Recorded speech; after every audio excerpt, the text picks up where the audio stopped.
Hey guys, welcome back. This is Sanjeev Pandey और आप देख रहे हो एड्यू हैप या फिर एड्यू मंत्रा। ठीक है, तो आज हम सटीक सीरीज में अपने दूसरे चैप्टर करने जा रहे हैं। इससे पहले हमने लाइफ प्रोसेस चैप्टर ऑलरेडी कर लिया हुआ है।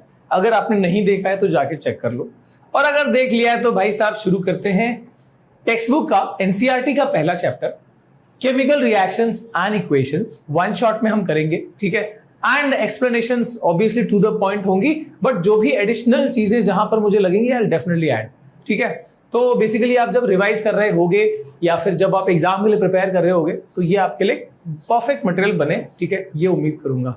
ठीक है, तो आइए उसी हिसाब से शुरू करते हैं आज की ये कहानी, और इसके अंदर देखेंगे भाई क्या क्या चीजें हैं। अच्छा, ये चैप्टर शुरू करने से पहले एक चीज मैं आपको बता दूं कि अगर आपने 9th का चैप्टर में how to make chemical formulas वो नहीं सीखा है, वो क्रिस क्रॉस मेथड वाला नहीं सीखा है, तो दिक्कत हो सकती है।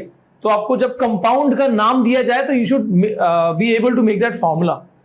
इसके लिए वो टेबल था कैटायंस एनायंस वाला। अगर आपने वो चीज नहीं करी है तो मैं चाहूंगा कि आप मतलब है ऑलरेडी वीडियोस के ऊपर how to make chemical formula Edumantra, वो डाल देना, आपको एक वीडियो मिल जाएगी। उसको देखने के बाद जब आप ये शुरू करोगे ना, मजा आ जाएगा। और कोई दिक्कत नहीं, शुरू करते हैं। एंड व्हेनेवर यू फाइंड कि भाई चलो एक बार वो देखना बनता है तो आप कर लेना। Okay, so let's start without wasting any time. और इससे पहले शुरू करने से पहले बता दूं कि इस चैप्टर का जो भी हम यहां पढ़ाएंगे लिखाएंगे, जो भी पीडीएफ बनेगी उसको हम अपने ऐप पर अपलोड करते हैं। तो आप एड्यू हैप की ऐप प्ले स्टोर से डाउनलोड करके और वहां से, ठीक है, नोट्स ले सकते हैं। ठीक है, तो आइए शुरू करते हैं कहानी आज की। ओके, तो ये थोड़ा सा मतलब एक्स्ट्रा चीज से बताने से शुरू करते हैं कि भाई केमिकल रिएक्शन कितनी कमाल की चीज है, कितनी अमेजिंग चीज है। ठीक है, आपने यूट्यूब पर या कई जगह पे ऐसे वीडियोस देखे होंगे जहां पर एकदम एक केमिकल डालते ही एकदम बढ़िया सा जो है ना, एक फोम जैसी चीज निकलती है। और बड़े बड़े मैंने देखा है एक्सपेरिमेंट्स करे गए हैं जिसमें बहुत सारा केमिकल 1 और बहुत सारा केमिकल 2 जब मिलाया जाता है ना, तो बहुत ही जबरदस्त वो चीज निकलती है। अब वो चीज क्या होती है, that is called elephant tooth, और वो रिएक्शन को एलिफेंट टूथ रिएक्शन कहते हैं। तो केमिकल 1 के अंदर केमिकल 2 क्या ही डाला जा रहा है भाई। So basically that reaction is reaction between hydrogen peroxide and potassium permanganate. ठीक है, और कुछ कुछ होता है वहां पर, और ये कुछ कुछ जो होता है वो तो ठीक है, खैर कैटलिस्ट क्या होता है, रिएक्टेंट प्रोडक्ट क्या होता है, वो तो हम सीखेंगे चैप्टर के अंदर। बट ये कुछ बेसिक रिएक्शन है ना। हाइड्रोजन पेरोक्साइड के अंदर जब पोटेशियम परमैंगनेट मिलाते हैं, वाटर एंड ऑक्सीजन निकलने की वजह से वो कमाल की चीज वहां पर दिखाई पड़ती है। ठीक है, so that is elephant tooth reaction basic. और भाई हम शुरू करते हैं अपने चैप्टर को जिसका नाम है केमिकल रिएक्शन इक्वेशन। ऐसी चीजें बेसिक लेवल से हमको यहां पर पढ़नी होगी जो भी आपको दिखा। ओके, तो सबसे पहले you should understand the difference between physical change and chemical change, है ना। जब आप ये रिएक्शन, जब ये चैप्टर पढ़ रहे हो तो इसमें ऑफ कोर्स केमिकल रिएक्शन पढ़ेंगे हम, बट आपको शुरुआत में ही जानना जरूरी है कि क्या हर जगह केमिकल रिएक्शन है? क्या मेल्टिंग ऑफ आइस भी केमिकल रिएक्शन है? क्या पेपर को हम फाड़ देते हैं वो भी केमिकल रिएक्शन है? क्या हर चीज केमिकल रिएक्शन है? वो चीज हमको समझनी जरूरी है। तो वही डिफरेंशिएट हम पहले करते हैं फिजिकल चेंज और केमिकल चेंज को समझते हुए।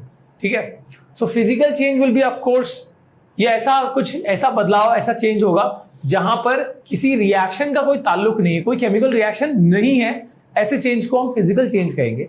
जैसे मेल्टिंग ऑफ आइस, और भी चीजें हैं।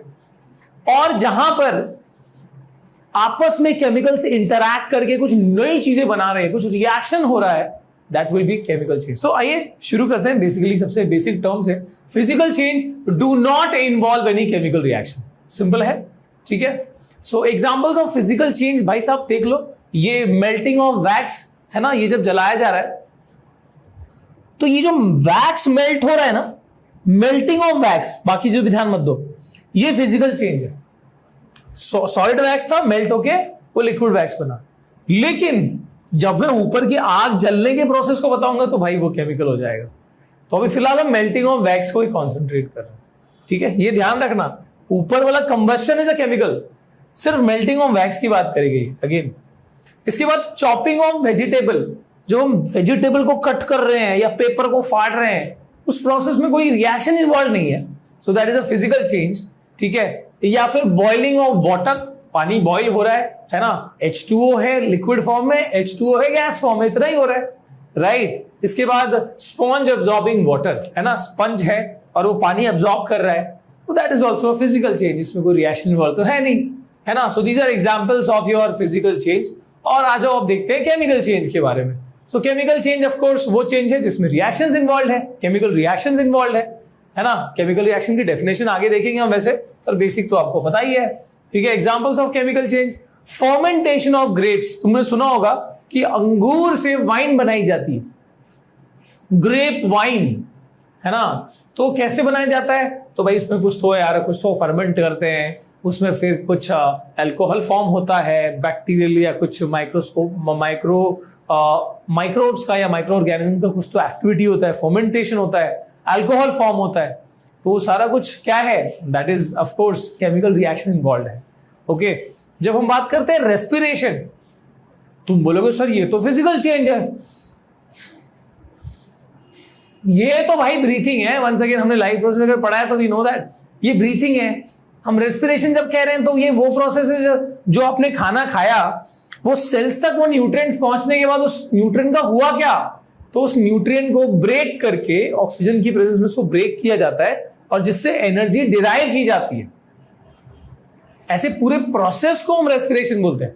रेस्पिरेशन सिर्फ ब्रीथिंग नहीं है, ब्रीथिंग के बाद जो आगे जाके जो सेल्स में ऑक्सीजन जब फूड को ब्रेक करता है, that is a chemical reaction, है ना। वो एक तरह का ऑक्सीडेशन रिएक्शन ही है जो वहां पर हो रहा है, राइट।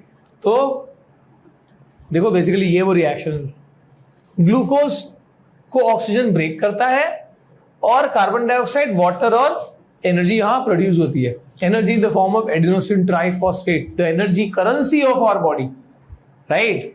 तो ये वो रिएक्शन है। वैसे इसके अलावा भी सिर्फ ऐसा नहीं कि यही सिर्फ रेस्पिरेशन का रिएक्शन है, दिस इज एरोबिक रेस्पिरेशन, जहां ऑक्सीजन है, स्टिल देयर आर एनारोबिक रेस्पिरेशंस, ये लगभग उसी में आता है, ठीक है। तो वो भी वैसे रिएक्शन इन्वॉल्व है।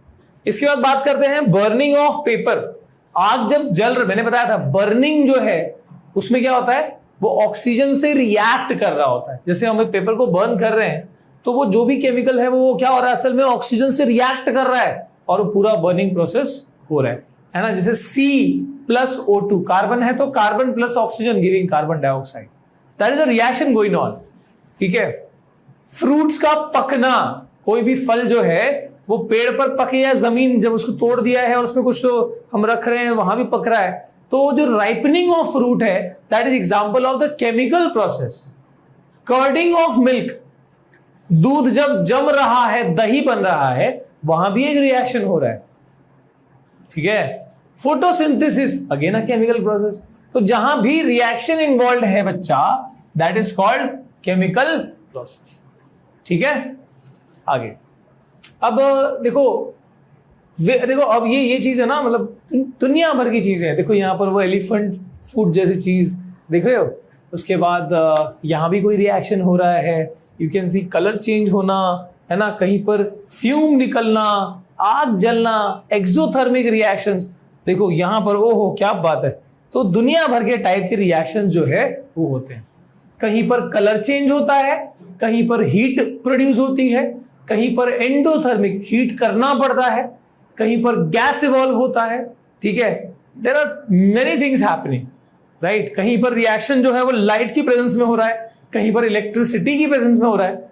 So lot of things are happening जब हम किसी केमिकल प्रोसेस की बात करते हैं, केमिकल रिएक्शन की बात करते हैं। अच्छा एक चीज बताना, ये जो यहां पर हो रहा है ये तुमने कहां देखा है, कौन सा क्या है ये एग्जैक्टली, कमेंट करके बता सकते हो। What is that? क्या आपने इसको दिवाली में कहीं देखा है? क्या बोलते हैं इसको? Okay, so that is also chemical reaction of course. कोई भी चीज बर्न हो रही है। What is a chemical reaction? अब हम देखते हैं कि भाई केमिकल रिएक्शन किस चिड़िया का नाम है, होता क्या है केमिकल रिएक्शन। हमको पता है कि हाँ hydrogen react with oxygen to form water, but what exactly happens there, है ना। वहां पर होता क्या है, कुछ पुराने बॉन्ड्स टूटते हैं, पुराने रिश्ते टूटते हैं, कुछ नए रिश्ते बनते हैं, है ना, उसी को रिएक्शन कहते हैं। तो एटम्स और मॉलिक्यूल्स के बीच में जब कुछ नए तरह के बॉन्ड फॉर्म होते हैं उसी को हम केमिकल रिएक्शन कहते हैं। पुराने बॉन्ड्स ब्रेक होके नए इंटरैक्शंस होते हैं, इंटरैक्शन ऑफ केमिकल्स हम शॉर्ट में कह सकते हैं। So the process of interaction of chemicals to form new substance, interaction of chemicals to form new substance is called what?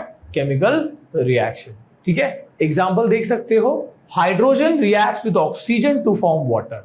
तो आप देखो हाइड्रोजन ये H2 फॉर्म में है, हालांकि ये भी एक कंपाउंड ही है वैसे तो, ठीक है ना, डायटोमिक मॉलिक्यूल ही हो गया ये, ठीक है, पर नेचर में हाइड्रोजन इसी तरीके से प्रेजेंट होता है। सिर्फ H वाला hydrogen, atomic hydrogen, single hydrogen बहुत रिएक्टिव होता है, उसको नेसेंट हाइड्रोजन बोलते हैं। And same for oxygen also. Nature में हाइड्रोजन H2 फॉर्म में होता है, ऑक्सीजन O2 फॉर्म में होता है, नाइट्रोजन N2 फॉर्म में होता है, क्लोरीन Cl2 फॉर्म में होता है। लेकिन मोनो एटॉमिक वाले भी हैं, जैसे helium, very less reactive, almost noble gas, तो वहां पर क्या है, He फॉर्म में रहता है, एटॉमिक फॉर्म में होता है, मोनो एटॉमिक फॉर्म, ये सब डायटोमिक फॉर्म। बट स्टिल हमको यहां पर पूछा गया है रिएक्शन क्या होता है, interaction of chemicals. Hydrogen oxygen से इंटरैक्ट कर रहा है ना, आपस में भिड़ रहा है और कुछ नई समीकरण बना रहा है, कुछ नई चीज यहां पर बन रही है। क्या बना, देखो ये टेडी बियर बन गया। टेडी बियर नहीं है ये, असल में 2 ऑक्सीजन है और 2 ऑक्सीजन नहीं रे, 1 ऑक्सीजन है और 2 हाइड्रोजन है, राइट। तो यहां पर क्या है, 1 oxygen reacts with, combines with 2 hydrogen to form what? H2, right. तुम बोलोगे सर यहां पर 2 ऑक्सीजन एटम है और इधर एक ही दिख रहा है, हाइड्रोजन तो 2 है, यहां भी 2 है, यहां भी 2 दिख रहा है। तो उसके लिए हम बैलेंसिंग सीखेंगे, नो इश्यूज, कि भाई कैसे ये कितने एटम्स, हम कितने ऑक्सीजन के मॉलिक्यूल लेंगे, कितने हाइड्रोजन मॉलिक्यूल लेंगे और कितना वाटर फॉर्म होगा एक प्रैक्टिकली, वो चीज हमको सब देखनी होगी, ठीक है। बट फिलहाल बहुत सिंपल देखो तो क्या है, chemical reaction is interaction of chemicals, है ना, to form new compounds, to form new chemicals. अब जैसे आयरन रिएक्ट्स विद सल्फर, तो आयरन और सल्फर का, अब तो सल्फर पाउडर को और आयरन फाइलिंग्स को मिला दो, ऐसे मिक्स कर दो, that is simply a mixture, नई चीज नहीं बनी, ठीक है। तुम मैग्नेट ले जाओगे तो सारा आयरन फाइलिंग चिपक जाएगा, बट जब तुम उसको हीट करते हो, हीट करने से वो बॉन्ड बनता है, वो FeS बनता है, आयरन सल्फाइड बनता है। Now that is all together a new substance जो फॉर्म हुआ है। पहले Fe था और S था, अब FeS जो है वो बॉन्ड बन गया है और अब नया केमिकल वहां बना है। उसी को हम क्या बोलते हैं, कभी भी रिएक्शन में जो नई चीज बनती है ना, उसका प्रॉपर्टी बदल जाता है। Now that iron sulphide is not magnetic. तो यहां भी देखो हाइड्रोजन इज, तुमने ये 9th में पढ़ा होगा वैसे, हाइड्रोजन और ऑक्सीजन ये मान लो मम्मी पापा है, और ये दोनों की वजह से ये बेबी आया, water. Hydrogen is highly combustible, मतलब फट से आग पकड़ लेता है, इतना जबरदस्त ये कंबस्टिबल है कि इसको हम घरों में फ्यूल की तरह यूज नहीं करते, we don't use them as a fuel, ठीक है। ऑक्सीजन सपोर्ट्स बर्निंग, मतलब ऑक्सीजन जो है वो बिना मतलब उसके बिना आग नहीं लग सकती, है ना। तुमने सुना हो, देखा होगा, कैंडल को ढक दिया, ऑक्सीजन खत्म, काम खत्म। Oxygen supports burning, hydrogen is highly combustible, पर इनकी वजह से जो इनका बच्चा बना है, neither it is combustible nor it supports burning. इसका एकदम नया प्रॉपर्टी है कि भाई ये तो बल्कि आग बुझाने के काम में आता है। Got it, getting it, got it, मिला दिया। सो तो यहां पर कुछ इस तरीके से रिएक्शन के बारे में बताया जा रहा है, नई चीजें यहां पर बनती है, राइट। आगे चले। चैप्टर का नाम है केमिकल रिएक्शंस एंड इक्वेशंस। तो यहां पर रिएक्शंस तो पढ़ लिया हमने, अब इक्वेशंस की बात करते हैं। उन्हीं रिएक्शंस को, जैसे मान लो hydrogen reacts with oxygen to form water, ठीक है, carbon reacts with oxygen to form carbon dioxide, okay. ऐसे ही बहुत और ये सिंपल रिएक्शंस है, और भी बहुत सारे हो सकते हैं। तो जब मैं इसको वर्ड में कह रहा हूं, इसको अगर मैं ढंग से उतार नहीं पाया, दैट इज अ ट्रबल, है ना। तो उसको हमको उतारने भी आना चाहिए ढंग से। तो जब हम उसको सिंपल तरीका येट मोर इंफॉर्मेटिव तरीके में जब मैं लिखता हूं, सो दैट मैथमेटिकल एक्सप्रेशन या mathematical way to represent any chemical reaction is called chemical equation, है ना। जैसे H2 plus O2 gives H2O, ये क्या है? केमिकल इक्वेशन है। The mathematical way to write the reaction easily but with more information, है ना। आसानी से हम लिख रहे हैं पर ज्यादा इंफॉर्मेशन। कैसे ज्यादा इंफॉर्मेशन आ रहा है वो देखेंगे अपन, ठीक है। फिलहाल देखो, symbolic representation of any chemical reaction that involve use of formulas and symbol. जब आप फॉर्मूला यूज कर रहे हो, सिंबल यूज कर रहे हो, तो बेसिकली इंफॉर्मेशन तो बढ़ा ही रहे हो, ठीक है ना। For example you are getting this कि भाई हमको यहां दिख रहा है कि H2 reacts with O2 gives H2O। अगर मान लो मैं ऐसे लिखता, hydrogen reacts with oxygen to form water, तो ये बताओ कि अब देखो इसमें मुझे कष्ट भी ज्यादा लगा, ज्यादा लिखना पड़ा, ज्यादा टाइम लगी, ज्यादा एनर्जी लगा, पर इसके कंपैरिजन में देखो मेरे को यहां पर मेहनत कम करनी पड़ी, पर दिस इज मोर इंफॉर्मेटिव। यहां पता लग रहा है कि भैया वाटर का फॉर्मूला है क्या, you can see that. Hydrogen oxygen कौन से हालत में रिएक्ट हुए वो भी दिख रहा है। सो यहां पर आप फॉर्मूला और सिंबल का इस्तेमाल करके और भी ज्यादा सही तरीके से you are able to represent that reaction, ठीक है। इसलिए हम इक्वेशन का सहारा लेते हैं। पर ये जो इक्वेशन है ये फिलहाल देखो बैलेंस्ड नहीं है। कैसे बैलेंस्ड नहीं है? देखो यहां 2 हाइड्रोजन एटम्स है, इधर 2 हाइड्रोजन एटम है, ओके सही है। बट ऑक्सीजन देखो, यहां पर 2 ऑक्सीजन है, इधर सिर्फ एक ही ऑक्सीजन है, तो इसका मतलब कि लेफ्ट राइट साइड में वो बैलेंस नहीं है। So we have to make that balance, ठीक है। तो फिलहाल ये जो रिएक्शन है या ये जो इक्वेशन है, this is called skeletal equation. बस ये ढांचा है, फ्रेमवर्क है, अभी तो चेंज करना बाकी है। कितने एटम्स होंगे, कितने मॉलिक्यूल्स होंगे, that we have to check, और वो भी इसका एक नियम होगा, वो देखेंगे। सो फिलहाल दिस इज अनबैलेंस्ड और स्केलेटल इक्वेशन, ठीक है। तो आप यहां पर नंबर तो, अच्छा इसमें एक और चीज बता दी गई कि भाई साहब जो केमिकल्स आपस में रिएक्ट करते हैं ना, उन केमिकल्स को बोला जाता है रिएक्टेंट्स। जो हमने रिएक्शन के शुरुआत में ही जो केमिकल्स ले लिया, those chemicals are called reactants, right. और जो चीज प्रोड्यूस हुई, देखो वर्ड देखो, जो चीज प्रोड्यूस हुई उसको हम बोलते हैं प्रोडक्ट, सिंपल।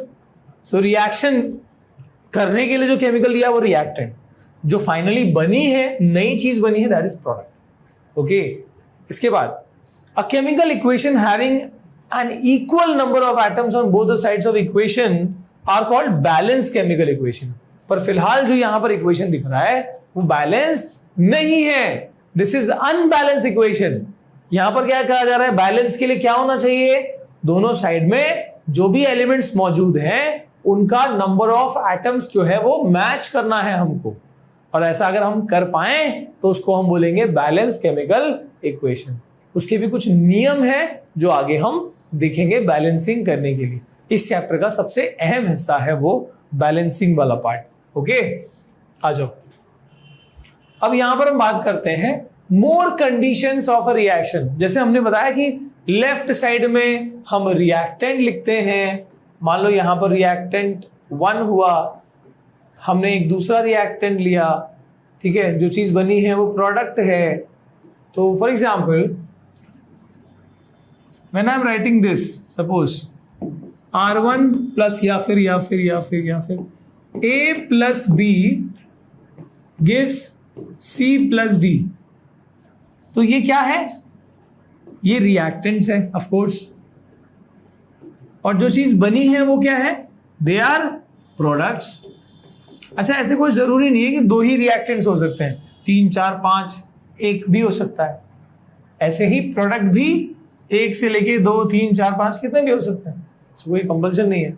अच्छा 1 से ज्यादा जब रिएक्टेंट्स होते हैं तो वहां पर हम क्या करते हैं, प्लस साइन यूज करते हैं। मान लो 3 रिएक्टेंट्स है A, B और C, तो उनको दिखाने के लिए हम क्या करेंगे, हम प्लस साइन यूज करेंगे, ठीक है, और ऐसे ही 2 से ज्यादा प्रोडक्ट्स है, मान लो DEF, ये 3 प्रोडक्ट्स हैं, तो उसको हम क्या करेंगे, प्लस साइन से सेपरेट करेंगे। पर रिएक्टेंट और प्रोडक्ट साइड को डिस्टिंग्विश करने के लिए, रिएक्टेंट और प्रोडक्ट साइड को सेपरेट करने के लिए व्हाट वी डू इज, हम एक एरो दिखाते हैं जो रिएक्टेंट से प्रोडक्ट की तरफ इशारा कर रहा है। वो बता रहा है कि रिएक्शन इस डायरेक्शन में हुआ है, मतलब हमने ये 3 चीज ली और वो 3 चीज फॉर्म हुई, राइट, ठीक है। सो अभी जो हमने दिखाया ये बेसिक चीजें हैं, बेसिक कैसे एक्सप्रेस करना है, but there are more of the conditions that are happening, right. मान लो जैसे ए और बी ऐसे रिएक्ट नहीं करते, पर इनको रिएक्ट कराने के लिए हमको क्या करना पड़ता है, हमको हीट करना होता है। So when we heat them they form suppose C and D, तो ये हीट करना पड़ रहा है। ये हीट के लिए हमने ये ट्रायंगल साइन दिखाया। कहीं कहीं पे ज्यादा स्पेसिफिक होने के लिए हो सकता है कि हमको वहां पर टेम्परेचर मेंशन करना पड़े, ठीक है। और भी रिएक्शन क्लोरोफिल की प्रेजेंस में हो सकता है, जैसे फोटोसिंथेसिस में होता है, ठीक है। कुछ रिएक्शंस होते हैं जो इलेक्ट्रिसिटी जहां पर इन्वॉल्व हो सकती है। कुछ रिएक्शंस होते हैं जहां पर प्रेशर, मान लो 50 एटमॉस्फेरिक प्रेशर वहां पर रिक्वायर्ड है। कुछ रिएक्शंस है जहां पर गैस प्रोड्यूस हुआ है, तो गैस प्रोड्यूस हुआ है तो अपहेड एरो यूज करते हैं, ठीक है। कुछ रिएक्शंस होते हैं जहां पर प्रेसिपिटेट फॉर्म होते हैं, जैसे मान लो कैल्शियम कार्बोनेट, वो एक सोल्यूशन के अंदर फॉर्म हुआ और वो पार्टिकल्स मिक्स भी नहीं हो रहे, so they just get sedimented, they just get settle down. ऐसे वाले केस में इनसोल्यूबल जब पार्टिकल्स फॉर्म होते हैं तो उसको डाउन हेड एरो दिखाते हैं, क्योंकि वो उस लिक्विड के अंदर नीचे सेटल होंगे, जमा होंगे, डाउन हेड एरो दिखाएंगे, ठीक है। So up head arrow for gas produced, gas liberated, down head arrow for precipitate form, ठीक है। इनसोल्यूबल सॉलिड पार्टिकल्स फॉर्म हुए हैं, प्रेसिपिटेट फॉर्म हुए हैं, तो डाउन हेड एरो दिखाएंगे अब, ठीक है। और भी ऐसे कुछ कुछ चीजें रहेंगी जो हम एज अ डिफरेंट कंडीशंस हम दिखाया करेंगे। कई बार ऐसे होगा कि रिएक्शन को तेज करने के लिए हमको किसी खास केमिकल की जरूरत पड़ी, मान लो X, तो ऐसे केमिकल जो रिएक्शन में पार्टिसिपेट नहीं करते, तुमने जितना लिया था वो उतने के उतने ही रहेंगे, पर वो रिएक्शन को फास्ट करने में हेल्प करेंगे। ऐसे केमिकल्स को क्या कहा जाता है? वैसे मैं थोड़ी देर में बता दूंगा, पर आप पॉज करके आप कमेंट करके बता सकते हैं, ठीक है। सो ये सारी चीजें क्या है, डिफरेंट कंडीशंस, तो उसी कंडीशंस को हम यहां पर देख लेते हैं कि भाई रिएक्शन में हीट करना पड़ सकता है, सनलाइट की वजह से हो सकता है, प्रेशर अप्लाई करना पड़ सकता है। हीट के लिए मैंने बताया ट्रायंगल साइन, डेल्टा की साइन यूज कर लेते हैं हम, ठीक है।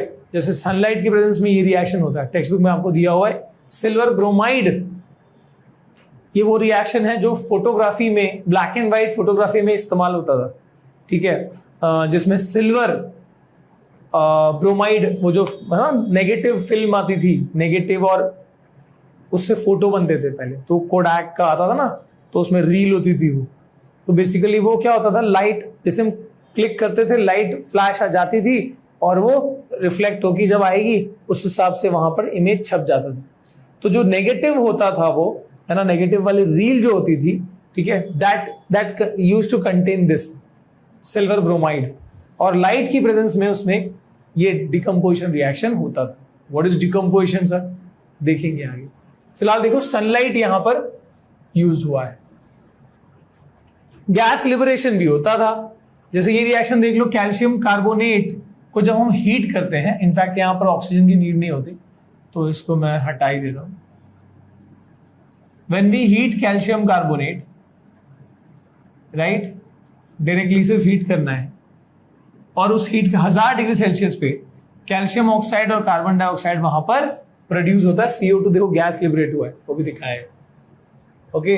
फिर कैटलिस्ट, कैटलिस्ट मैंने बताया क्या होता है, मैंने मतलब हिंट बताया था, ये वो आंसर है कि कैटलिस्ट वो सब्सटेंसेस होते हैं जो क्या करते हैं, जैसे मान लो कि अभी ये चीज जो हमने A+B लिया, एंड सपोज ये टोटल वेट 2 kg था, तो for sure by law of conservation of mass we know that इसका मास भी उतना ही होगा जो प्रोडक्ट फॉर्म हुआ है।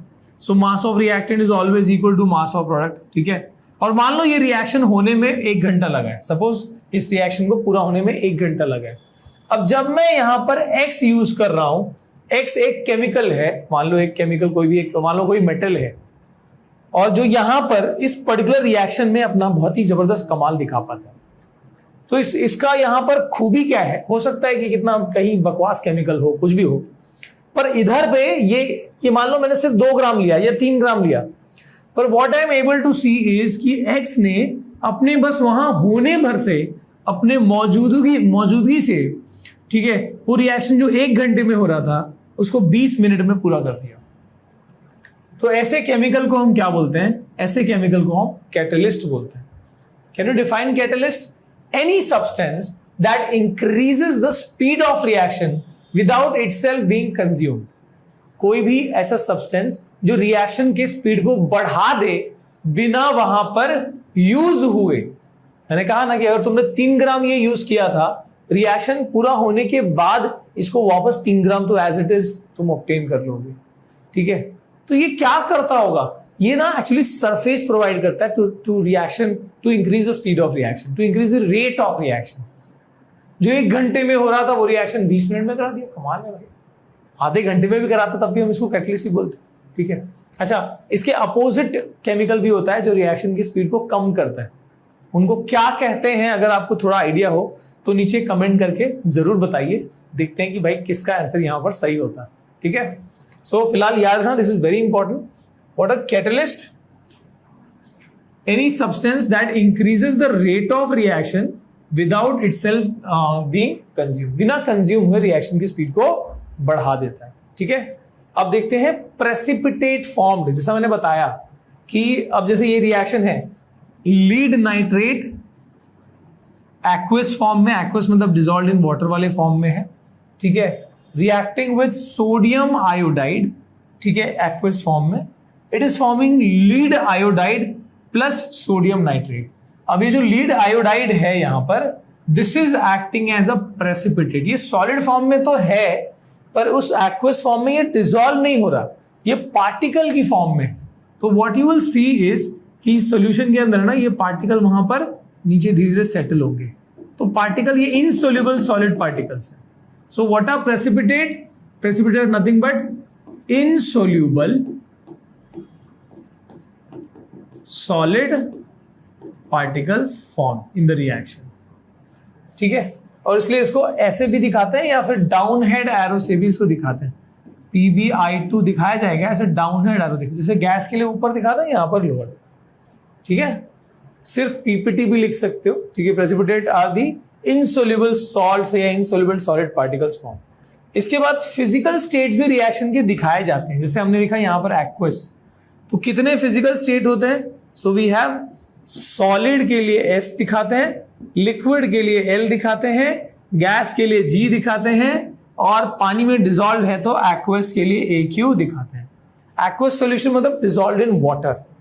सो ये 4 फिजिकल स्टेट्स हैं जो हम किसी भी रिएक्शन में जब मेंशन करें आगे ब्रैकेट में, तो इससे क्या होता है, वो रिएक्शन और इंफॉर्मेटिव हो जाता है, ठीक है। That reaction becomes more informative.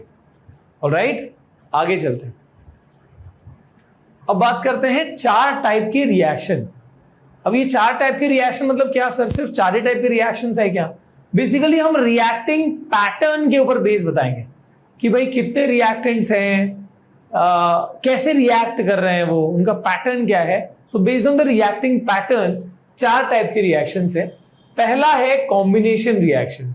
अब इसमें पैटर्न क्या है कि भैया तुमने मान लो रिएक्टेंट लिए, मान लो A, B या फिर C, मतलब तुमने जितने भी रिएक्टेंट्स लिए, 2 और more reactants, they all get combined to form a single product. एक सिंगल प्रोडक्ट यहां पर बनेगा।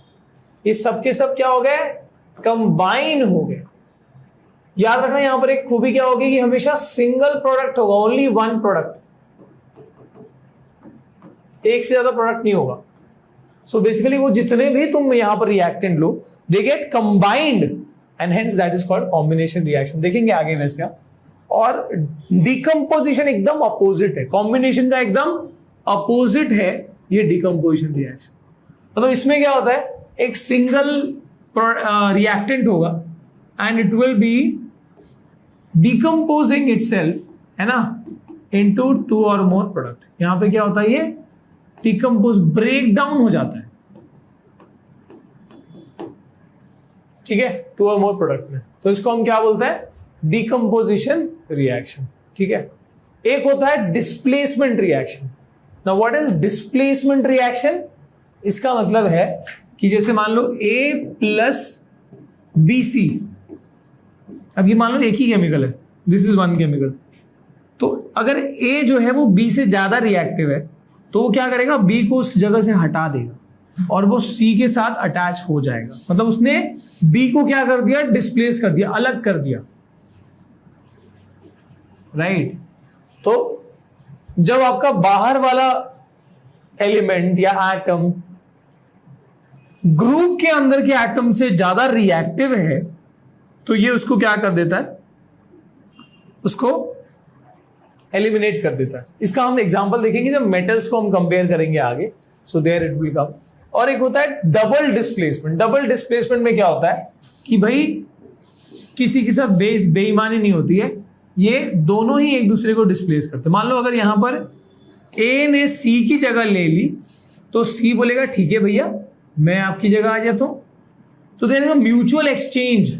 तो C जो है यहां आ गया, सो जो AB था वो CB बन गया, और जो CD था अब ये A वहां चला गया है तो ये हो गया AD। So that is called double displacement. Displacement यहां भी हुआ लेकिन दोनों ने एक दूसरे को डिस्प्लेस कर दिया, इसलिए double displacement. So will see this, don't worry. तो पहला है अपने पास कॉम्बिनेशन रिएक्शन। जैसे ये दो अलग अलग केमिकल्स है, मान लो एटम्स है, अब ये आपस में आके कंबाइन कर रहे हैं। सो A and B it is forming AB। This is combination reaction, simple combination reaction, ठीक है। तो यहां पर क्या हो रहा है, टू और more reactants combine to form a single product. Very importantly यहां पर प्रोडक्ट कितना फॉर्म हो रहा है, अकेला प्रोडक्ट यहां पर फॉर्म हो रहा है, सिंगल प्रोडक्ट। याद रखना, इस चीज पे फोकस करना हमेशा। यहां पर क्या होगा, इसकी पहचान ही यह है कि whenever you find single product तो वो कॉम्बिनेशन रिएक्शन हो जाता है, ठीक है। Example is your H2Cl2 giving HCl, C plus O2 giving CO2, ये आपका कॉम्बिनेशन रिएक्शन हो गया, राइट। आगे देखिए डिकम्पोजिशन। सो डिकम्पोजिशन रिएक्शन में क्या हो रहा है, देखो इसमें ये एक सिंगल रिएक्टेंट है, ठीक है, और जब हम इसको हीट कर रहे हैं, मोस्टली यही होता है, दे आर एंडोथर्मिक, कोई ना कोई एनर्जी देनी पड़ती है, तो ये ब्रेक होते हैं, डिकम्पोज होते हैं, एंड इट फॉर्म्स, है ना। जैसे A भी था, अब एनर्जी देने से वो ब्रेक हुए, A और B अलग हो गया, तो सिंगल रिएक्टेंट। यहां पे याद रखना इधर की खूबी क्या होती है, सिंगल रिएक्टेंट, ये इसकी खूबी है। पिछले वाले में क्या था, सिंगल प्रोडक्ट था, ओके। ब्रेक होते हैं, यहां पर डिकम्पोज होता है, ठीक है। A single reactant decomposes to form two और more product, type of chemical reaction in which single reactant decomposes to form two और मोर प्रोडक्ट्स, ठीक है। आगे कैल्शियम कार्बोनेट, ठीक है। अब इसको जब हम एनर्जी सप्लाई करते हैं तो क्या फॉर्म होता है, calcium oxide and carbon dioxide यहां पर फॉर्म हुआ। देखो सिंगल रिएक्टेंट था, एनर्जी दिया और वो ब्रेक हुआ, ठीक है। और कार्बन डाइऑक्साइड में क्या भूल गए यहां पर, देखो एरो, ठीक है। 3 टाइप्स ऑफ, देखो डिकम्पोजिशन में भी 3 टाइप है। कौन से हैं, देखो thermal decomposition, electrolytic decomposition and photochemical decomposition, ठीक है। तुम इसको कह सकते हो थर्मोलाइसिस, ये वाले रिएक्शन को कह सकते हो तुम इलेक्ट्रोलाइसिस, और इस वाले रिएक्शन को बोल सकते हो फोटोलाइसिस।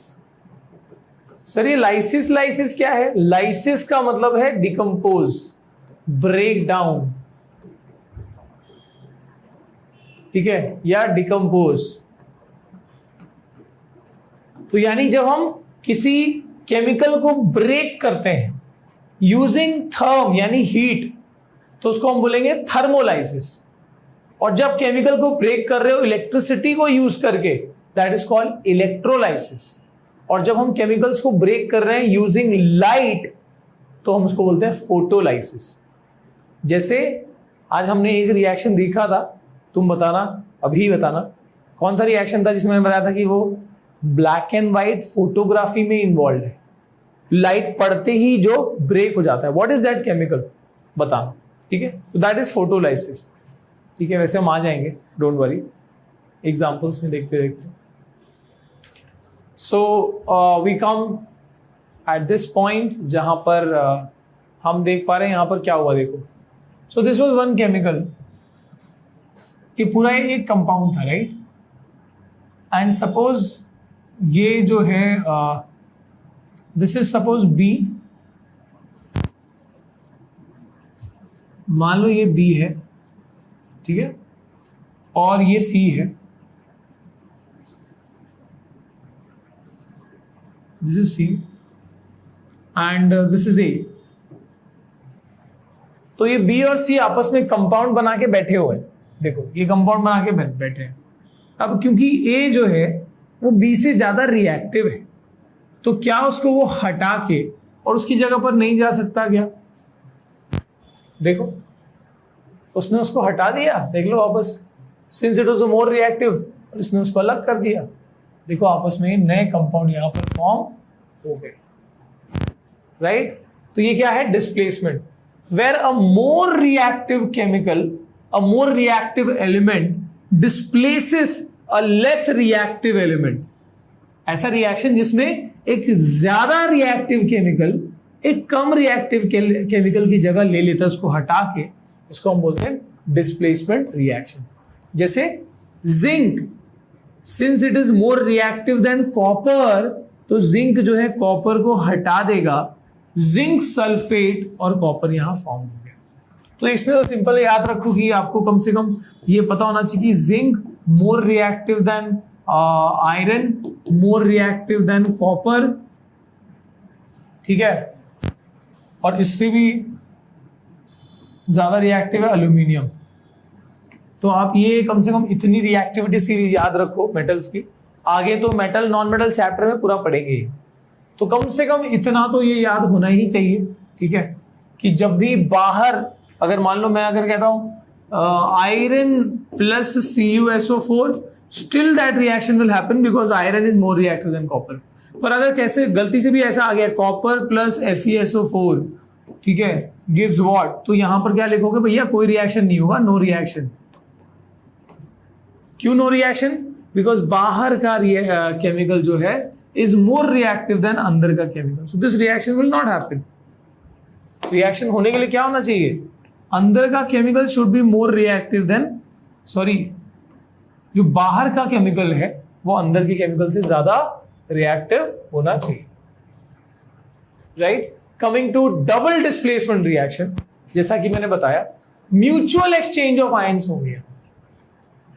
देखो क्या ही प्यारा हो, देखो ये आपस में एक compound, this is one compound, मान लो ये AB है, ये CD है, और इसका आयन यहां गया, इसका आयन यहां है, mutual exchange of ion.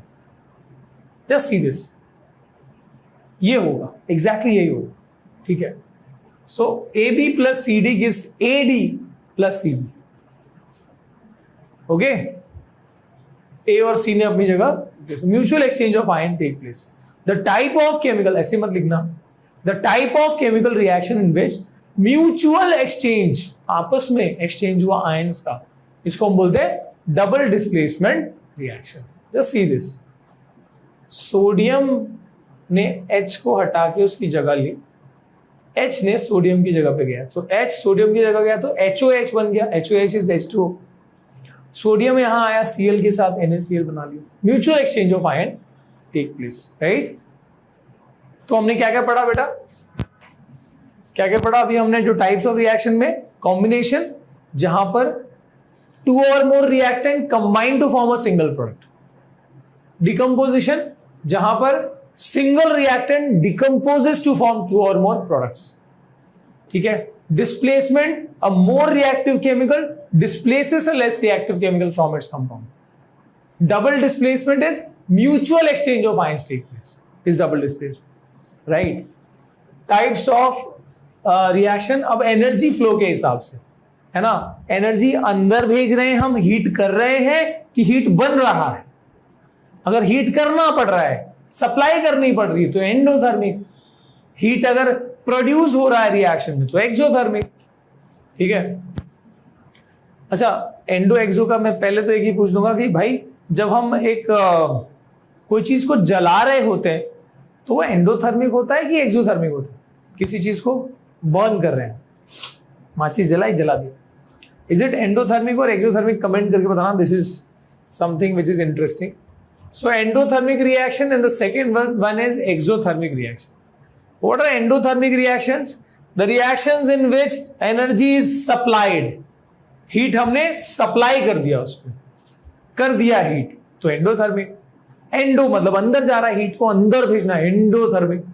Exothermic हो तो हीट बाहर निकलेगा। The type of reaction in which what energy is evolved, energy liberate हुई है, एस्केप हुई है ना। एग्जाम्पल देख लो, मीथेन को हमने बर्न किया और यहां पर क्या हुआ, इस बर्निंग में एनर्जी निकली। ठीक है, तो that is what, that is exothermic.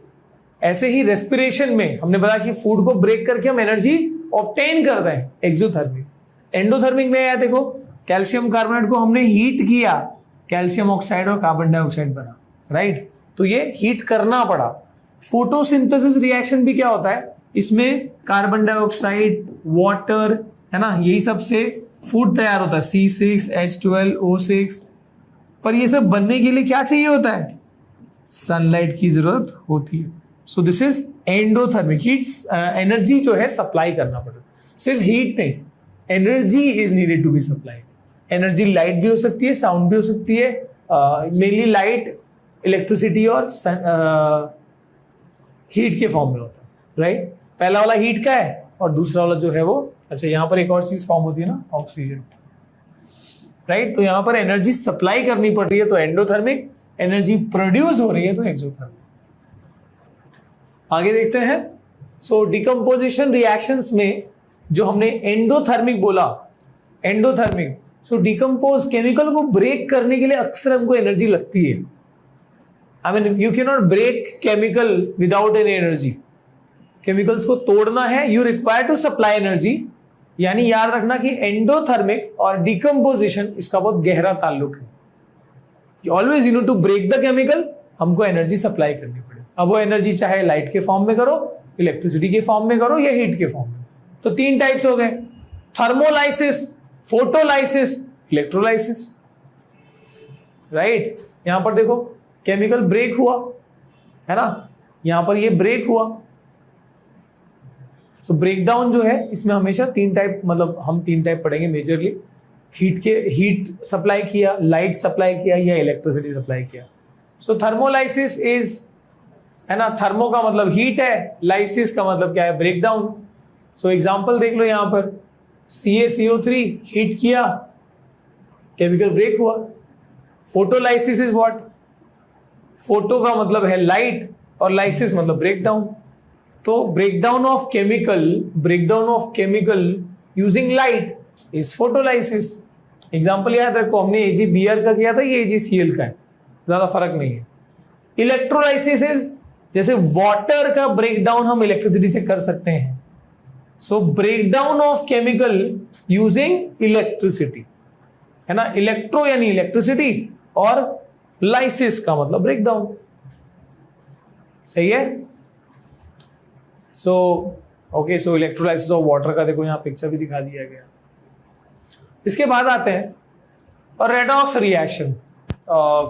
अब जो आएगा ना, अब तक हमने बेसिक वो सब चीजें कवर कर ली, अब जो आएगा ना उसमें रेडॉक्स, बैलेंसिंग, इंपॉर्टेंट पार्ट्स। ठीक है, बैलेंसिंग का अलग से भी ऐसे हमने किया है, बट आई विल वांट कि आप बेसिक यहां से अच्छे से करके जाना है। Okay, so when I come to redox reaction, दो वर्ड्स हैं यहां पर। ठीक है, सो दो वर्ड्स कौन से हैं यहां पर, एक है रिडक्शन, एक है रिडक्शन, है ना। So this red is coming from the word reduction और ox comes from the word oxidation. देख लो, रिडक्शन एंड ऑक्सीडेशन। तो इससे दोनों से मिला के बना है रेडॉक्स। और क्यों बोलते हैं रेडॉक्स, अलग अलग क्यों नहीं बोलते हैं? बिकॉज किसी भी रिएक्शन में एक जगह रिडक्शन होता है तो दूसरी जगह oxidation, they always take place simultaneously, इसलिए ये नाम जो है रेडॉक्स ये पड़ा है, रेडॉक्स रिएक्शन। यानी आप देखोगे कि एक ही पर्टिकुलर रिएक्शन में किसी एक जगह पे रिडक्शन हुआ, दूसरी जगह पे ऑक्सीडेशन हुआ, दे आर भाई बंधु, जय वीरू टाइप है, ठीक है। So the process of addition, अब देखो यहां पर क्या है, ऑक्सीडेशन, वर्ड से देख लो पहले। ऑक्सीडेशन इज व्हाट, ऑक्सीडाइज कर दो इसको, ऑक्सीजन फेंक के मारो इसके ऊपर, किसी केमिकल पे ऑक्सीजन चिपका दिया, वो नहीं खरीद रहा था उसको चिपका के आ गया। So adding oxygen to any chemical is oxidation. Reduction उसका उल्टा है, किसी केमिकल से ऑक्सीजन लेके चुरा लो, भाग जाओ वहां से, दैट इज रिडक्शन। आसान है, दोनों अपोजिट रिएक्शंस हैं। एक जगह से ऑक्सीजन निकला, दूसरी जगह ऑक्सीजन ऐड हुआ, जहां निकला वो रिडक्शन, जहां ऐड किया वो ऑक्सीडेशन, राइट। और सिर्फ ऑक्सीजन नहीं, वो एक्चुअली हाइड्रोजन के टर्म में भी लिखा जाता है और इलेक्ट्रॉन के टर्म में। तो मान लो मैं ये कहता हूं ऑक्सीजन की कहानी नहीं है, अब मान लो कहानी हाइड्रोजन की है। यानी आई हैव केमिकल ए जिसके पास हाइड्रोजन है, राइट, एंड मेरे पास है केमिकल बी। अब मैं रिएक्शन के बाद क्या देख पा रहा हूं कि ये हाइड्रोजन यहां से निकल के यहां पर आ गया, सो ए अकेला रह गया बेचारा, और बी के साथ एच आके अपना घर बसा लिया। तो यहां पर मैं क्या देख सकता हूं कि यहां से हाइड्रोजन निकला है, माइनस हुआ है, और वही हाइड्रोजन यहां पर आके बी में जाके शामिल होने वाला है। तो यानी इधर क्या हुआ है, इधर रिमूवल ऑफ हाइड्रोजन हुआ है। Removal of hydrogen is called what, oxidation. तो यहां पर क्या हुआ, ऑक्सीडेशन हुआ। और जहां हाइड्रोजन ऐड हुआ उसको हम क्या बोलते हैं, रिडक्शन। तो यहां पर क्या हुआ है, रिडक्शन। तो आप एक बात समझो, मैं इसको पूरा पहले क्लीन कर लेता हूं। किसी केमिकल में ऑक्सीजन ऐड करना हो या फिर किसी केमिकल में से हाइड्रोजन पहले से ही है, उसमें हाइड्रोजन को रिमूव करना हो, तो भी वो क्या है, oxidation. So either addition of oxygen is called oxidation, और रिमूवल ऑफ हाइड्रोजन को भी हम क्या कह सकते हैं, ऑक्सीडेशन बोल सकते हैं। ओके, और क्या, जैसे मान लो इसका उल्टा कर दो, नाउ दिस इज ऑक्सीडेशन, तो रिडक्शन क्या होगा भाई, उल्टा कर दो। किसी केमिकल में से ऑक्सीजन निकालना हो या फिर किसी केमिकल में से या किसी केमिकल में हाइड्रोजन ऐड करना हो, सो एडिशन ऑफ हाइड्रोजन या removal of oxygen is called reduction.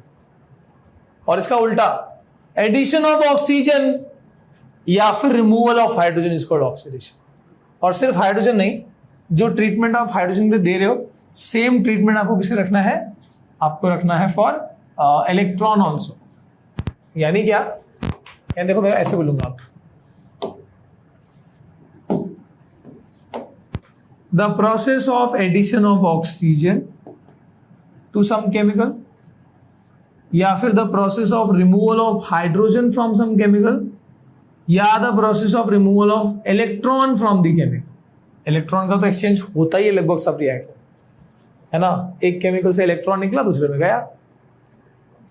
सो या तो ऑक्सीजन का ऐड करना, या तो हाइड्रोजन को रिमूव करना, या तो केमिकल में से इलेक्ट्रॉन को रिमूव करना, इसको हम क्या बोलते हैं, ऑक्सीडेशन।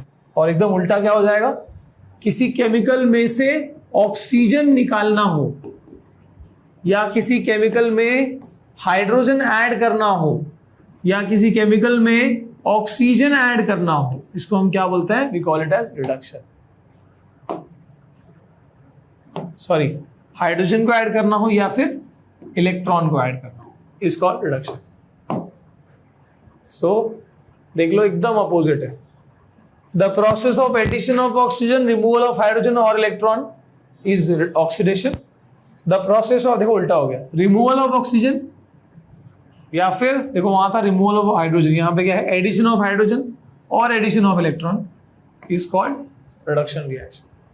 ठीक है, क्योंकि बहुत सिंपल है, एक जगह से हाइड्रोजन निकलता है तो दूसरे केमिकल में ऐड होता है, तो ओवरऑल रिएक्शन में तो बैलेंस हो जाता है, राइट। एग्जांपल देख लो। सो आप देख सकते हो कि ये केमिकल है, दिस इज वन केमिकल, मान लो ये है ए, ये है बी। अब ऑक्सीजन निकला कहां से, ऑक्सीजन यहां से निकला, यहां से ऑक्सीजन निकला। ऑक्सीजन ऐड किधर पे जाके हुआ, इस वाले में जाके, दैट यू कैन सी ना, ऑक्सीजन यहां पर ऐड हुआ। तो यानी बी क्या है, व्हाट इज दिस बी, यहां पर हुआ क्या है, यहां पर हुआ है रिडक्शन, क्योंकि ऑक्सीजन रिमूव हुआ। ए में क्या हुआ, ऑक्सीडेशन, यहां पर क्या हुआ है, ऑक्सीडेशन, राइट। तो अब अगर मुझे बताना हो कि what is the site of reduction, तो मैं क्या लिखूंगा। अगर मुझे बताना हो what is the site of oxidation, तो मैं क्या लिखूंगा।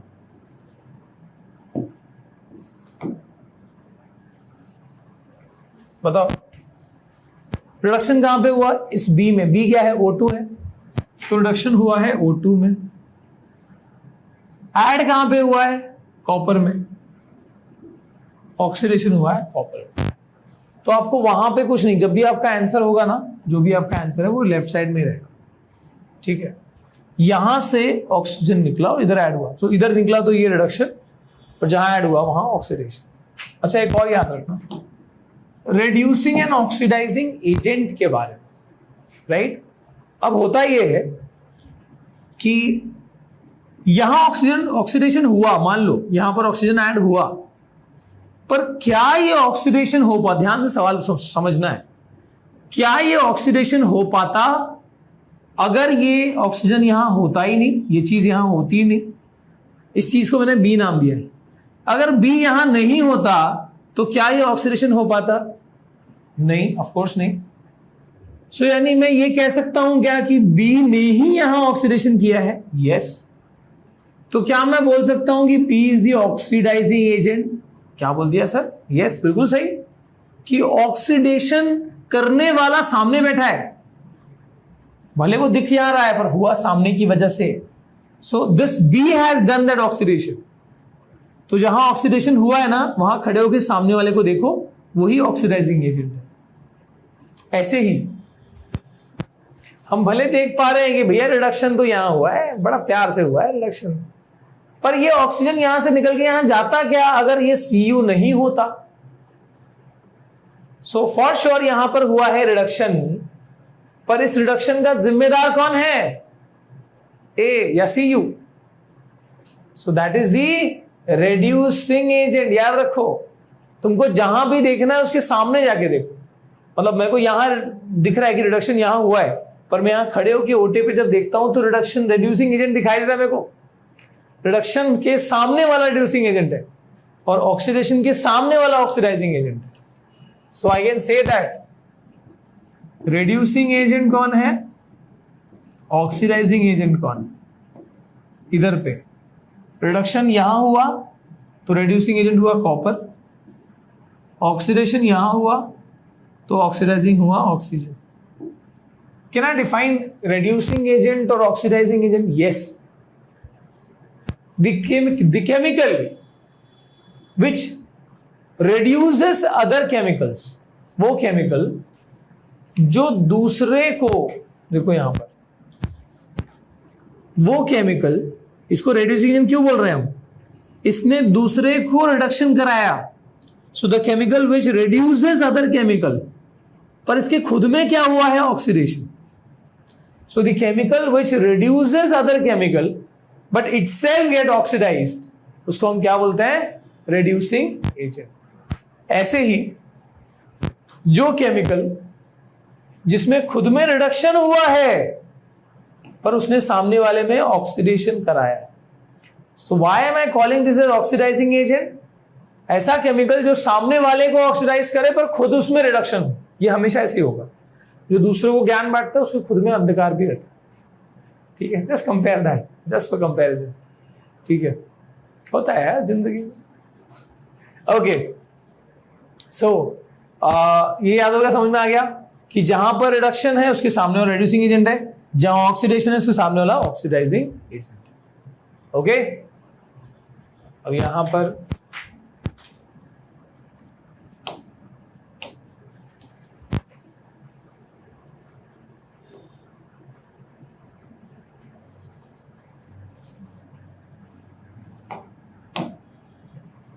देखो, यहां रिमूवल ऑफ ऑक्सीजन हुआ, इधर एडिशन ऑफ ऑक्सीजन हुआ, तो इसके लिए अपने पास रिडक्शन कहां पे हुआ है, ऑक्सीडेशन कहां पर हुआ है, और रिड्यूसिंग एजेंट कौन है और ऑक्सीडाइजिंग एजेंट कौन है। So everything is written here. अब हम इसको वाइप ऑफ कर देते हैं, यू गेट दैट। ठीक है, यहां से रिमूवल हुआ, ऑक्सीजन का रिमूवल, और इस वाले में एडिशन हुआ ऑक्सीजन का। राइट, ये आपकी कहानी। अब आते हैं कि भाई ये जो ऑक्सीडेशन है, अच्छा ये बहुत इंपॉर्टेंट क्वेश्चन है, find the reducing agent, oxidising agent, तो आपको प्रैक्टिस करनी पड़ेगी। एनसीईआरटी टेक्स्ट बुक में बढ़िया दिया हुआ है एक्सरसाइज में, तो चेक कर लेना।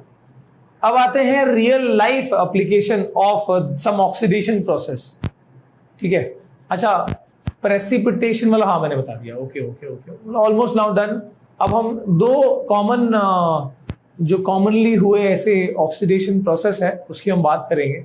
दो कॉमन ऑक्सीडेशन है, एक है करोजन और दूसरा है रैंसिडिटी। कॉमन लाइफ के जो ऑक्सीडेशन प्रोसेस होते हैं, करोजन और रैंसिडिटी क्या है, लेट्स सी। ठीक है, सो स्टार्टिंग विथ करोजन, ये जो जंग लगना है, ये जो मेटल में जंग लगना है, when metal surfaces are attacked by substances around it such as oxygen, moisture, acid, etc., it is said to be corroded and the process is called corrosion. Metal surface के ऊपर जब ये चीजें लग जाती हैं तो यहां पर है ना, so this is basically what, this is getting corroded. बोलते ना मेटल करोड हो गया। सिर्फ जंग लगना ही उसमें नहीं आता। जंग हम किसके लिए यूज करते हैं, आयरन के लिए, पर इसके अलावा दूसरे मेटल पे भी करोजन होता है। उसको हम रस्ट या जंग नहीं कह सकते। रस्ट वर्ड सिर्फ हमने आयरन के लिए रखा है। ठीक है, सो यू कैन नॉट से ऑल द करोजन्स आर रस्टिंग, नहीं, ओनली आयरन का rusting is example of one corrosion.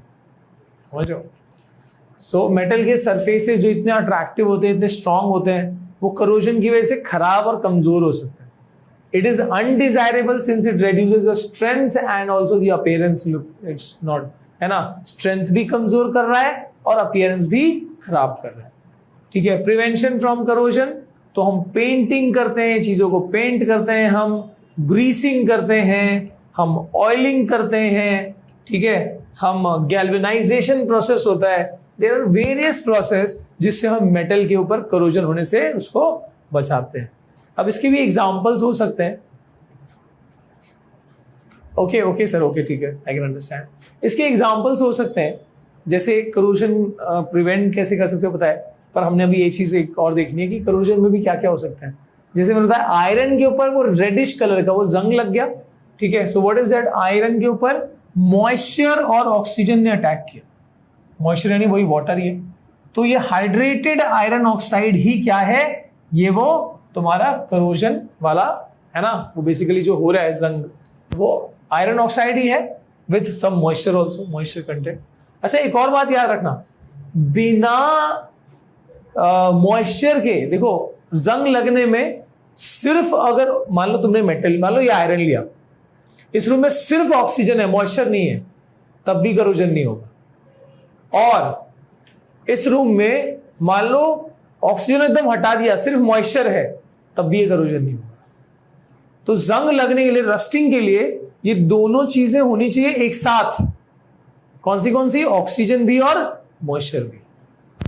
Right, समुद्री चीजों में क्यों जंग लगती, भाई ओपन है, मॉइस्चर भी आ रहा है वहां पर है और ऑक्सीजन भी है। ठीक है, एक एक्टिविटी दी है टेक्स्ट बुक में। वैसे ऐसे ही कॉपर, तांबे का जो लोटा होता है, उस पर ऐसा ग्रीनिश ब्लू अपीयरेंस कैसे आ जाता है? तो इट इज बेसिकली जैसे वहां ऑक्सीजन मॉइस्चर था, वैसे यहाँ पर कार्बन डाइऑक्साइड और मॉइस्चर है, ठीक है। तो ये ब्लूइश ग्रीन जैसा ये अपीयरेंस आता है कॉपर के ऊपर। ओके, ये कॉपर का करोजन है। और ऐसे ही सिल्वर की चीजों पे ब्लैक ब्लैक अपीयरेंस आ जाता है, काला काला सा अपीयरेंस आ जाता है। तो that is because of silver plus sulphur. ये सल्फर यहां नहीं आएगा। सो सिल्वर प्लस सल्फर क्या हो जाता है? सिल्वर सल्फाइड बना लेता है, which is black in colour, ठीक है। सिल्वर सल्फाइड का फॉर्मूला क्या है आप कमेंट करके बता सकते हो, नॉट अ बिग डील। अगर आपने वो how to make chemical formula सीख लिया है तो इतना बेसिक तो आप कर ही लोगे। वाह क्या बात आई भाई। अब यार स्नैक्स टाइम आ गया। देखो यहाँ पर चिप्स आ गया, पर ये खाना नहीं क्योंकि ये चिप्स थोड़ा सा पुराना हो गया। ये चिप्स नहीं है खाना क्योंकि ये हो गया है पुराना। वाह क्या बात है, कैसा है जमाना, चिप्स की पैकेट में हवा है देना, है ना। तो यहाँ पर देख सकते हो आप कि ये जो चिप्स है ये कुछ टाइम रखा हुआ चिप्स है। इसके लिए इसमें इसका टेस्ट और स्मेल थोड़ा सा कड़वा सा हो गया है टेस्ट। सो ऐसी चीजों को रैंसिड हम कहते हैं। So now what is rancid? क्या कोई भी खाना खराब हो रहा है मैं उसको रैंसिडिटी कह सकता हूं क्या? The answer is no.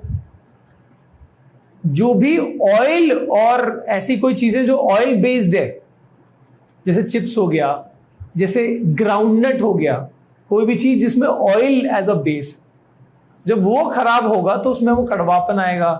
और है ना, पुराना शेंगदाना, जब मान लो वो जो मूंगफली जो होती है बहुत टाइम डब्बे में रखा होता है तो उसका टेस्ट जो है वो कड़वा सा हल्का हो जाता है। सो दैट इज बिकॉज वो फ्रेश नहीं है, उसके ऊपर उसके अंदर ऑक्सीडेशन हो चुका है। जैसे करोजन एक ऑक्सीडेशन, वैसे यहां पर भी एक ऑक्सीडेशन है। तो क्या है देख लो, the test and odour of food material containing fat and oil changes when they are left expose to air for long time.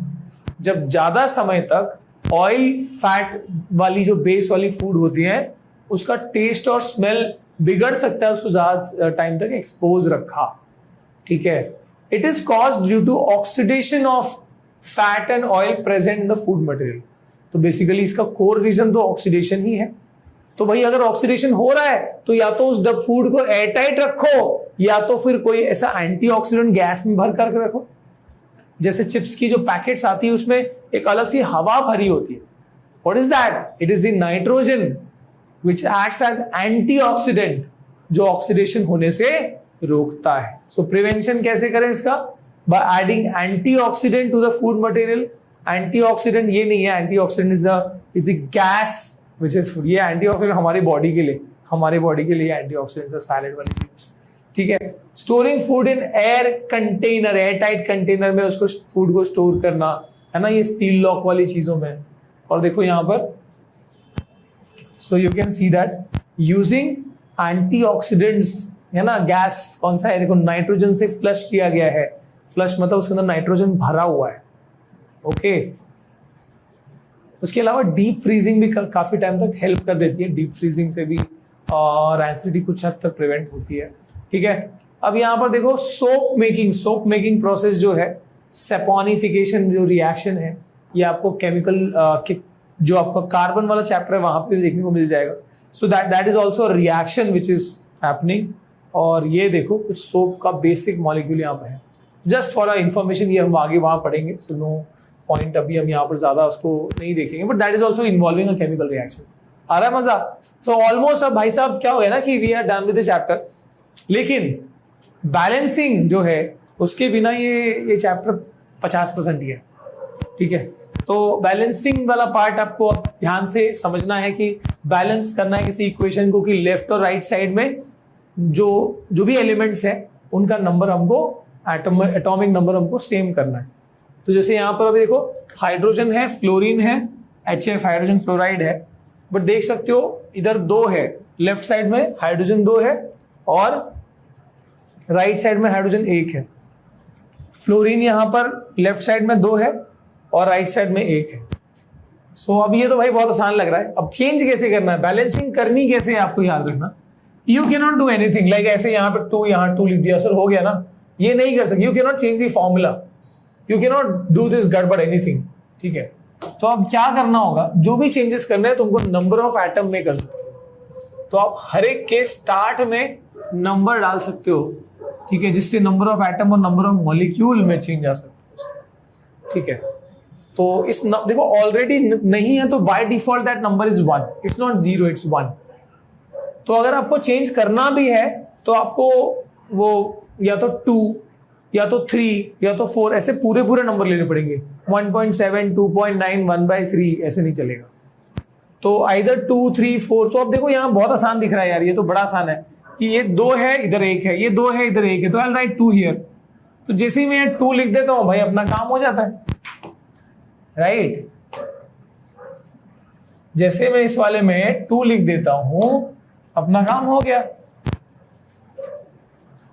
अब देखो 1 था, यहां पे 2 था लेफ्ट साइड में, हमने यहां पर 2 लिख दिया। जैसे 2 लिखा, अब हाइड्रोजन भी 2 हो गया और फ्लोरीन भी 2 हो गया, दोनों हो गया। देखो हाइड्रोजन भी बैलेंस हो गया, फ्लोरीन भी बैलेंस हो गया, इजी। पर ये जितनी ज्यादा प्रैक्टिस करोगे, बिकॉज ऑफ कोर्स इतनी आसान भी इक्वेशंस नहीं आएंगे, इसलिए हमने लगभग 10 मेरे ख्याल से कम 5 से 7-8 वीडियोस तो मैंने जरूर किए हैं सिर्फ बैलेंसिंग के ऊपर डिटेल में, how to balance chemical equation, इसके डिफरेंट मेथड्स बताए हैं वहां पर। तो आप वो चेक कर सकते हो, आपको जो मेथड सही लगे, ठीक है, आप उसको फॉलो कर सकते हो। जस्ट सी नाउ, कॉपर है, ऑक्सीजन है, सो इधर पे एक कॉपर है, यहां पर भी एक कॉपर है, ठीक है। ऑक्सीजन यहां पर 2 है, यहां पर 1 है, 2 and 1। तो अगर मेरे को देखूं तो भाई एक ही चीज है जो अनबैलेंस दिख रही है, दैट इज ऑक्सीजन। तो मेरे को अगर यहाँ लेफ्ट में 2 दिख रहा है, ऑक्सीजन 2 दिख रहा है, यहाँ पर 1 है, तो for sure I will write 2 here, ठीक है। 2 लिख दिया मैंने इसको। अब 2 लिखने से क्या हुआ कि ऑक्सीजन तो बैलेंस हो गया, पर अब मेरा दिक्कत ये हो गया कि ये तो 2 हो गया, पर कॉपर ऑल्सो बिकम 2। तो इधर 2 इधर 1 गड़बड़ हो गया, बहुत नाइंसाफी हो गई। तो कॉपर को 2 करने के लिए अब क्या करना पड़ेगा, बस यहां पर भी मुझे क्या 2 लिख देना है, और उसके बाद भाई साहब now that is balanced, right. आगे H2O2 H2O, हाइड्रोजन यहां 2 है, यहां 2 है, ऑक्सीजन यहां पर 2 है, यहां 1 है, राइट। तो वही काम करना है, इधर 2 लिख देते हैं पहले, इधर 2 लिखते ही यहां पर ऑक्सीजन 2 हो गया। पर प्रॉब्लम ये होगी कि ऑक्सीजन 2 हो गया, पर हाइड्रोजन कितना हो गया, देखो 2 2 4, इसको ऐसे करते हैं मल्टीप्लाई होता है ये। तो हाइड्रोजन कितना हो गया इधर, 2 2 4, तो राइट साइड में 4 हो गया, जबकि इधर कितना सिर्फ 2 ही है। सो 4 करना आसान है यार, 2 लिख देंगे यहाँ पे, हम 2 लिख देंगे तो यहाँ भी कितना हो गया, 2 2 4। और लास्ट में चेक कर लेना वापस, वेरीफाइज इट राइट और नॉट। अब आगे एक और अमोनिया का फॉर्मेशन वाला रिएक्शन देख लो। So we have 2 nitrogen, we have 2 hydrogen. देखो यहाँ 2 नाइट्रोजन है, यहाँ 1 नाइट्रोजन है, यहाँ 2 हाइड्रोजन है, यहाँ 3 हाइड्रोजन है। सो नाइंसाफी तो यहाँ पर ज्यादा है, 2 वर्सेस 1 एंड 2 वर्सेस 3। तो ये तो अब जब भी ऐसा रहेगा ना कि एक जगह 2 है एक जगह 3 है, तो आपको पता है कि आप अगर यहाँ पर 2 लिखते भी हो, क्योंकि 2 से तो शुरू करना पड़ेगा।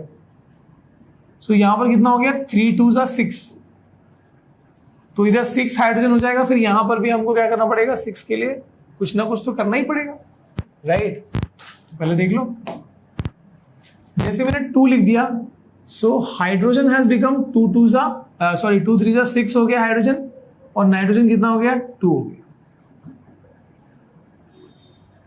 सो नाइट्रोजन हैज बिकम 2, कोई दिक्कत नहीं, 2 है यहां पर ऑलरेडी, पर हाइड्रोजन कितना हो गया, 2 3 6 कैसे करेंगे, 3 लिख के यहां, राइट। वही किया गया, देख लो, जैसे हमने 2 लिखा, नाइट्रोजन 2 हो गया राइट साइड में, राइट, और हाइड्रोजन कितना हो गया, 6 हो गया। तो हाइड्रोजन को वहां पर 6 कैसे करेंगे, 3 लिख के, 3 2 6, और उसके बाद अब देखो ये भी बैलेंस हो गया and this is also balance. एक और ट्रिक याद रखो कि जब भी एक तरफ 3 है एक तरफ 2 है, तो वैसे भी अपोजिट नंबर से मल्टीप्लाई होगा, जस्ट लाइक वो तुम जो साइमल्टेनियस इक्वेशन में करते थे, जहां 3 है वहां 2 से मल्टीप्लाई होगा और जहां 2 है वहां 3 से होगा, तब तो जाके 6 होगा, राइट। ये तो वैसे ट्रिक याद रख लो। इसके बाद you have this another reaction Fe2O3 और यहां पर C, यहां पर Fe और CO2। तो 3 चीजें हैं, आयरन है, ऑक्सीजन है और कार्बन है। इधर आयरन 2 है और वहां पर 1 है, ठीक है। यहां पर आयरन कितना है 2 है और इधर पे कितना है 1 है, राइट। ऑक्सीजन यहां पर 3 है, इधर 2 है, सो 3 एंड 2। और कार्बन यहां 1 है, यहां 1 है, ठीक है। सो लेट्स बिगिन विद वही ऑक्सीजन की कहानी शुरू होगा। यहां पर 2 है, इधर 3 है, तो आई विल राइट 2 हियर और मैं यहां पर लिख दूंगा 3। अब ऑक्सीजन कितना हो गया, तो यहां पर हमने 2 से मल्टीप्लाई किया, यहां पर 3 से मल्टीप्लाई किया, इधर भी 6 हो गया, इधर भी 6 हो गया। बाकी चीजें देख लो, कार्बन यहां पर 3 है, राइट साइड में कितना कार्बन हो गया 3 हो गया, तो इधर भी मुझे 3 से मल्टीप्लाई करना पड़ेगा, तब जाके कार्बन कितना होगा, यहाँ पे कार्बन बैलेंस होगा, ठीक है। अब Fe का देख लेते हैं। Fe यहाँ पर कितना हो गया, देखो 2 2 4 है ना, 4 Fe हो गया। तो इधर पे 4 करने के लिए आई राइट, है ना, यहाँ पर 2 2 4 हो गया, यहाँ पर 4 करने के लिए सीधे 4 लिखना पड़ेगा। I get this as balance, ठीक है। तो इस तरीके से आप बैलेंसिंग कर सकते हो। मैंने जैसे बताया कि वी हैव मोर मेथड्स जिससे आप अलग अलग तरीके से बैलेंस कर सकते हो। बैलेंसिंग का एक फंडा याद रखो कि जब भी आप कर रहे हो तो ये मत सोचो कि you have learn that skill. आपको हमेशा पहले पेंसिल से करना चाहिए और बैलेंस करने के बाद लास्ट में वापस से रीचेक कर लो हर एक एटम, बिकॉज कई बार आगे के बैलेंसिंग में पिछला बैलेंसिंग बिगड़ जाता है। You have to check that और प्रैक्टिस करते हुए ही ये चीज आप सीख पाओगे and you will never be master. हमेशा कुछ ना कुछ ऐसे रिएक्शंस रहेंगे, जितना प्रैक्टिस करोगे उतना तुम मास्टर बनते जाओगे, ये याद रखना, ठीक है। तो यहाँ पर और भी मैंने तुमको एग्जांपल्स दिए हुए हैं, you can go and practice like this. ये वाले को आप कमेंट में बता सकते हो कि अगर मैं if suppose I am writing this side as A, मान लो इसको मैं ए बोलता हूँ, यहाँ के कोएफिशिएंट को बी बोलता हूँ, इधर वाले को सी बोलता हूँ, इधर वाले को डी बोलता हूँ, तो ए बी सी डी में क्या क्या नंबर्स आएंगे आप यहाँ पर बता सकते हो, ठीक है। और ऐसे ही हमारे पास कुछ और भी एग्जांपल्स हैं। तो ये सब जो है ना आपको नीचे लिंक में आपको मिल जाएगा, ओके। जो ऐप है उसका लिंक आपको मिल जाएगा, तो वहां पर जाके ये नोट्स से आप जाके प्रैक्टिस कर सकते हो एंड डेफिनेटली आप बता सकते हो। More questions you need to practice, okay. और नोट्स आपको डेफिनेटली यहाँ पर मिल जाएगा। इसी के साथ आज के समाचार को समाप्त करते हैं, ओके। और कोई और रिक्वायरमेंट हो हमारी तरफ से तो आप बताना कमेंट करके। Any feedback, any advice, any suggestions, I will love to hear. आप लोग कमेंट में बताते रहो। और पढ़ाई अब कितनी जोर शोर में शुरू हुआ है, वैसे ये जून का एंड आ रहा है, तो आप लोग बताना, ठीक है, कि किस तरीके से पढ़ाई शुरू हुई है, स्कूल स्टार्ट हुआ है कि नहीं हुआ है, जस्ट लेट मी नो, ठीक है। और ये वन शॉट का जो सीरीज है आपको ये मजेदार लगता है और मतलब या फिर आपको छोटे छोटे कॉन्सेप्ट्स की भी नीड है तो आप बताइए, ठीक है, वो हम करेंगे, कोशिश करेंगे। इसी के साथ मिलते हैं अगले वीडियो में, तब तक के लिए बाय बाय, नमस्कार। एंड कमिंग अप विथ, मेरे ख्याल में हम मेंटी ला रहे हैं जल्दी ही, ठीक है, मिलते हैं इसके अंदर। Bye bye guys. EduHub, India's online learning hub. Download the app now.